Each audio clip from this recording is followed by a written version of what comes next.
Oke, baik. Bismillahirrahmanirrahim. Assalamualaikum warahmatullahi wabarakatuh. Hai teman-teman, selamat siang semuanya. Jumpa lagi sama saya Sukesi. Hari ini kita akan membahas tentang bedah soal Ukom KMB Part 2. Part 2 ya. Nah, dulu pernah saya bahas soal-soal KMB untuk uji kompetensi di Part 1.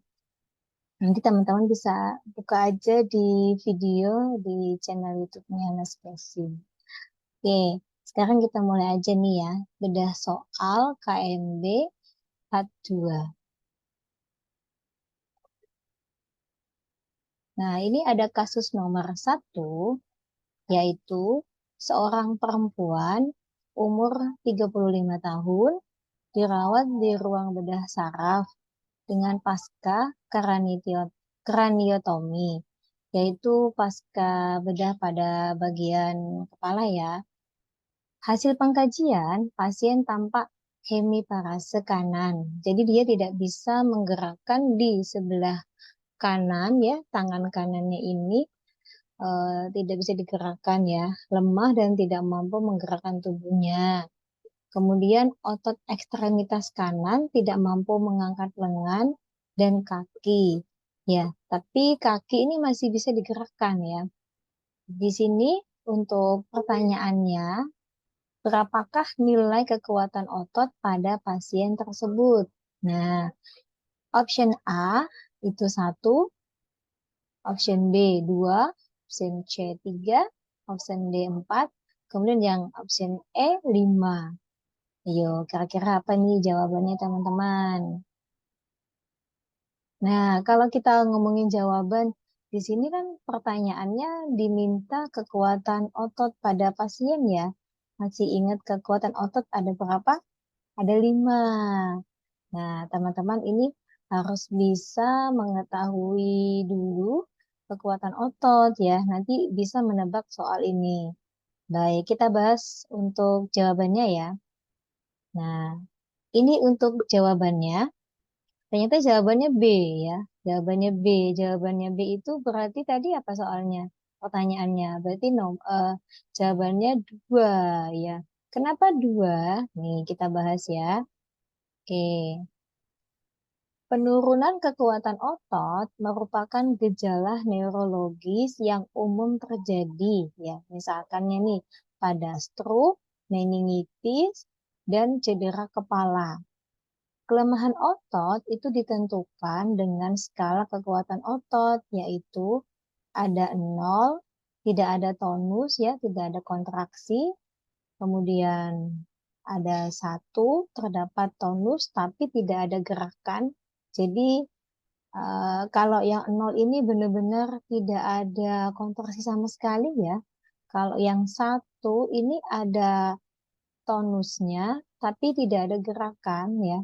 Kemudian yang kedua, terdapat pergerakan sendi tetapi tidak bisa melawan gravitasi. Jadi ketika dia diangkat tangannya begini ya, itu dia langsung jatuh. Itu tidak ada melawan gravitasi namanya.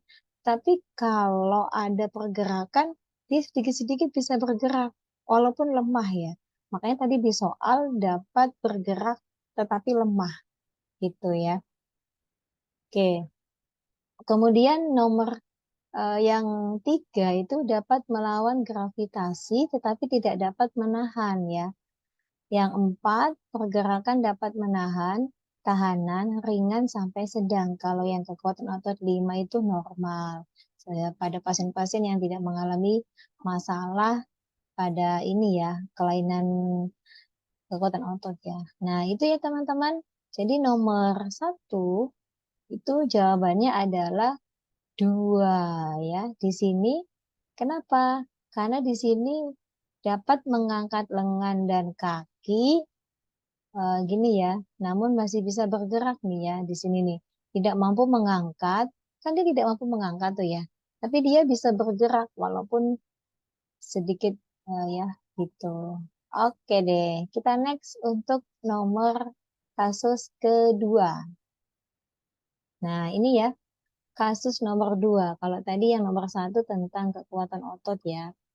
Kasus nomor 2 adalah seorang laki-laki umur 22 tahun dirawat di ruang bedah dengan fraktur tibia. Nah, sepertiga proksimal tertutup 12 jam yang lalu. Perawat melakukan pengkajian neurovaskuler untuk mengidentifikasi adanya sindrom kompartemen.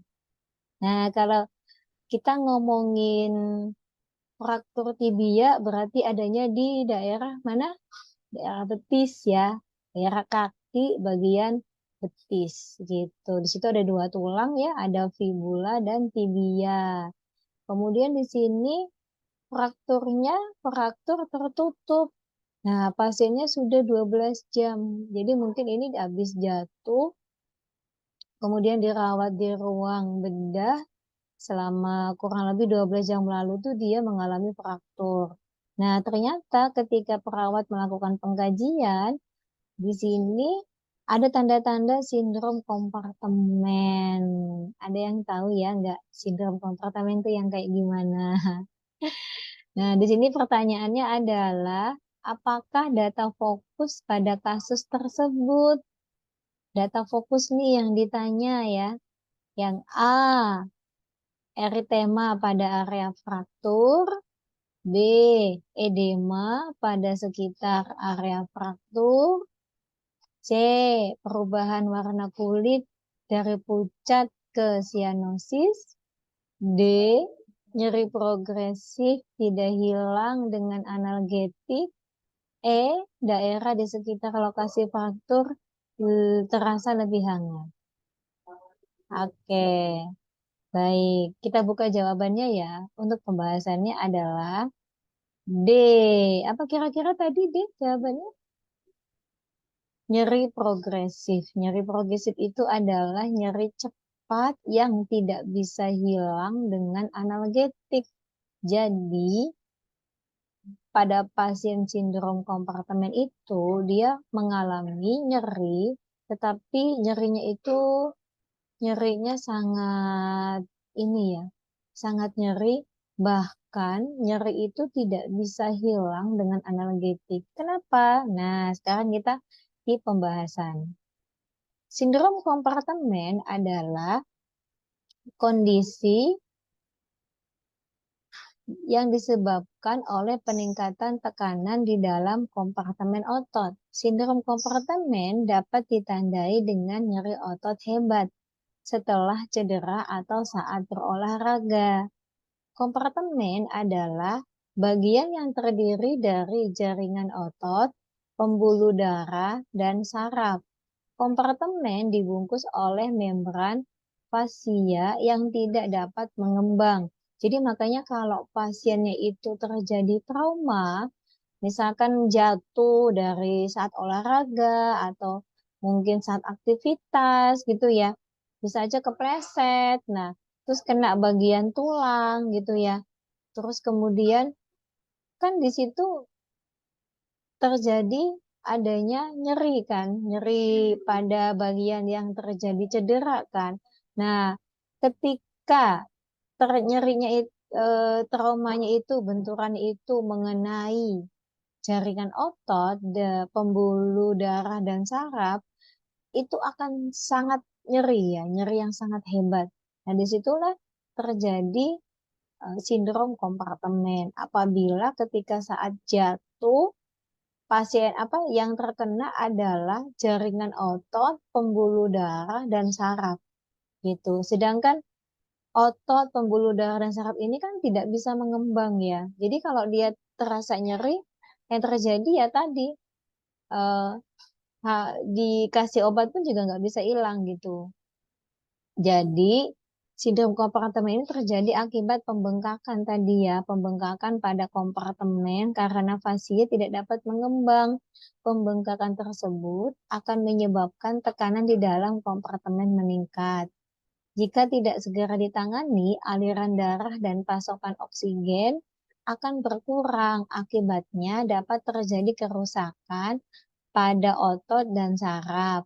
serta bisa berujung pada kematian jaringan nekrosis secara permanen. Nah, jadi ini kalau terjadi sindrom kompartemen, tindakannya ya harus segera dioperasi supaya dapat melancarkan pembuluh darah, saraf, serta juga jaringan otot yang cedera gitu. Oke, gitu ya teman-teman untuk soal nomor 2. Gimana nih? Masih semangat ya? Oke, sekarang kita ke soal nomor 3.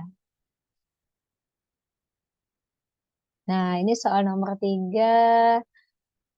Seorang perempuan umur 34 tahun dirawat di ruang bedah dengan luka bakar derajat 2. Pasien mengeluh nyeri, lemas, dan haus. Hasil pengkajian luka bakar di daerah dada. Nah, ini kasusnya luka bakar nih. Masih ingat ya, kalau kita luka bakar itu menggunakan luas luka bakar yang 9 of 9 ya.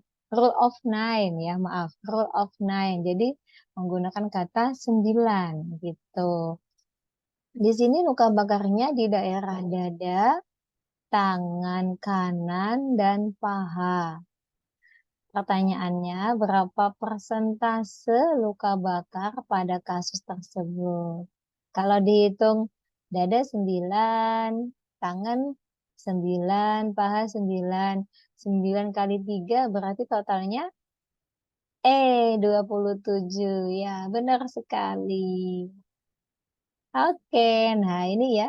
Untuk menentukan persentase luas luka bakar digunakan rumus Rule of 9 sehingga didapatkan hasil daerah dada nilainya 9, tangan kanan 9, paha kanan 9. Jadi 9 kali 3 sama dengan 27%. Gampang ya kalau luka bakar ya. Oke, yang penting kita ingat rumusnya aja. Nanti kalau rumusnya lupa, ya nanti salah jawabannya gitu.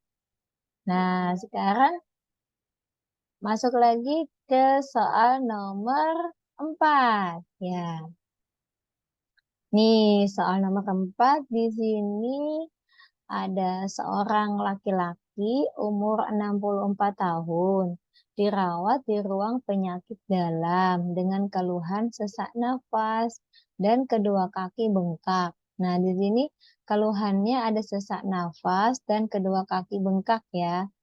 Oke, sesak dirasakan memberat saat pasien beraktivitas. Hasil pengkajian, pasien terdapat pucat, tekanan darah 100 per 70 mm Hg, pernafasan 26 kali per menit, dan dangkal serta fototorak menunjukkan CTR ya 65%. Nah, kira-kira ini pasiennya diagnosanya apa ya? Di sini tidak menunjukkan dia diagnosanya apa. Cuman kalau dilihat secara tanda-tanda gejala nih, kira-kira diagnosa medisnya apa ya? Jantung ya? Bisa CHF, bisa gagal jantung ya? Bisa juga penyakit-penyakit ginjal nih ya. Di sini ada kedua kakinya bengkak gitu. Oke, ini pertanyaannya adalah apakah masalah keperawatan yang tepat pada kasus tersebut? Nah, di sini walaupun kasusnya tidak disebutkan diagnosa medisnya apa, tapi di sini pertanyaannya diminta diagnosa atau masalah keperawatan yang tepat ya, yang tepat menurut data-data atau kelainan pada kasus di atas nih ya. Pada kasus ini nih, kira-kira apa nih teman-teman? Data yang paling menonjol apa nih ya?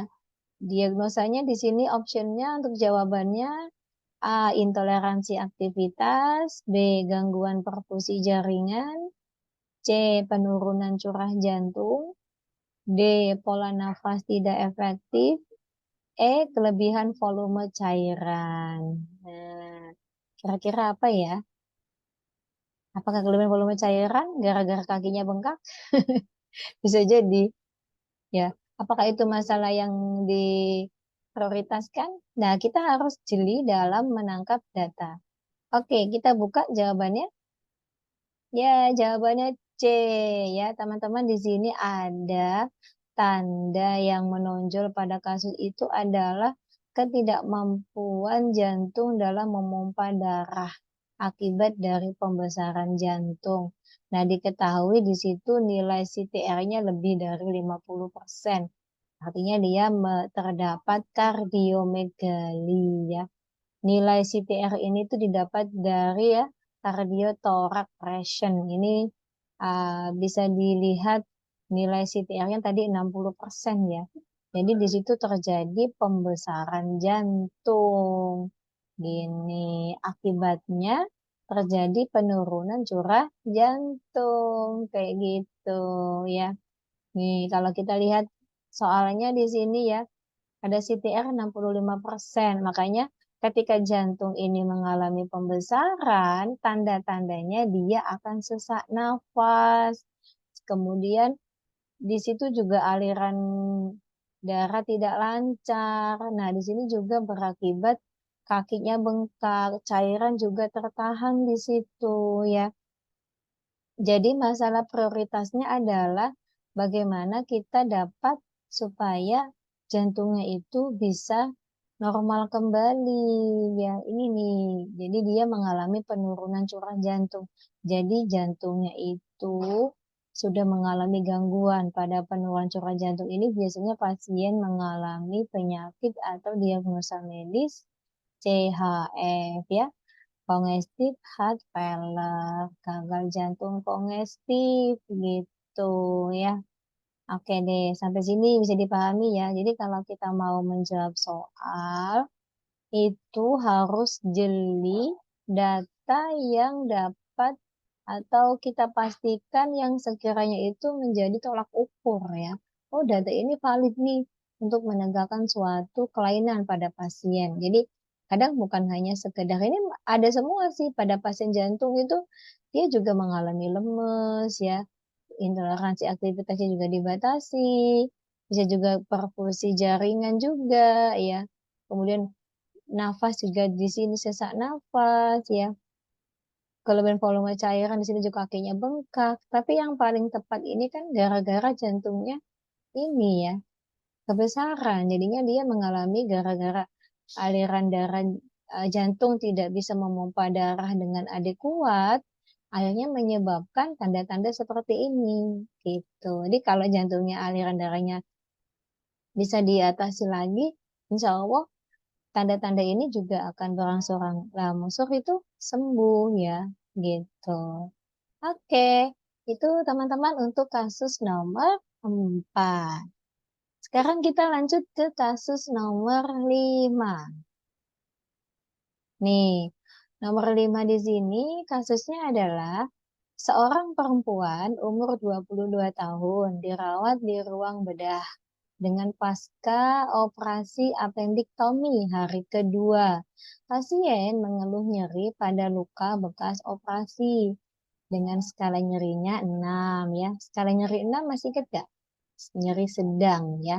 Kalau kita ngomongin skala nyeri itu ada ada 10 ya, 0 sampai 10 gitu. Pasien susah tidur dan mengeluh mual serta tidak nafsu makan. Pasien tampak lemah dan gelisah. Nah, pertanyaannya adalah apakah masalah keperawatan pada kasus di atas? Nah, untuk yang pertanyaan, jawaban yang A, nyeri akut, B, nyeri kronis, C, ketidakseimbangan nutrisi kurang dari kebutuhan tubuh, D, gangguan pola tidur, E, intoleransi aktivitas. Nah, ada yang tahu di sini? Kira-kira dia diagnosanya apa nih yang paling tepat nih? Masalah yang sesuai pada kasus di atas? Kita bahas ya. Coba opsi jawabannya. Jawabannya adalah A ya. Oke, di sini kalau dari kasus itu pasiennya nyeri ya. Nyeri 6 ini nyeri yang sangat mengganggu ya. Kalau lihat data-data di sini kan susah tidur, mual. Ini biasanya juga dikarenakan efek dari nyeri gitu ya. Efek dari nyerinya. Dan ini juga operasinya kan baru hari kedua ya. operasi appendektomi juga ini operasinya cukup besar juga ya, gitu. Nah, nafsu makan ya. Di sini diagnosanya adalah nyeri akut ya. Kenapa nyeri akut? Nah, kita bahas ya. Nih, tindakan appendektomi ya, diagnosanya nyeri akut itu jawabannya A gitu. Kita bahas untuk diagnosa A ini nyeri akut ya.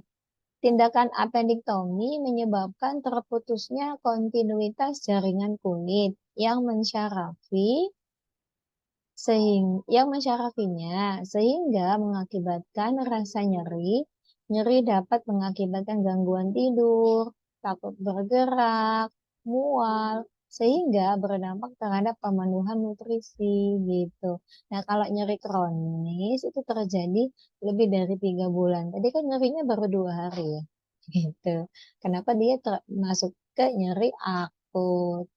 Nih, kita bahas yang bagian ini teman-teman.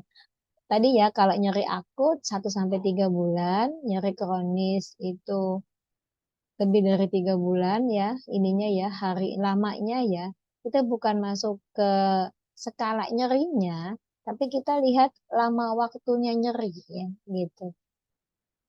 Kalau untuk menegakkan diagnosa ketidakseimbangan nutrisi, kurang dari kebutuhan tubuh, itu harus ada data yang akurat, yaitu tinggi badan, berat badan, kemudian nilai indeks massa tubuhnya, dia dinyatakan kurang atau masih normal gitu ya. Nah, sedangkan di sini datanya nggak ada ya, hanya tidak nafsu makan saja. Data yang hanya tidak nafsu makan saja itu tidak akurat untuk menegakkan satu diagnosa kurang nutrisi gitu ya.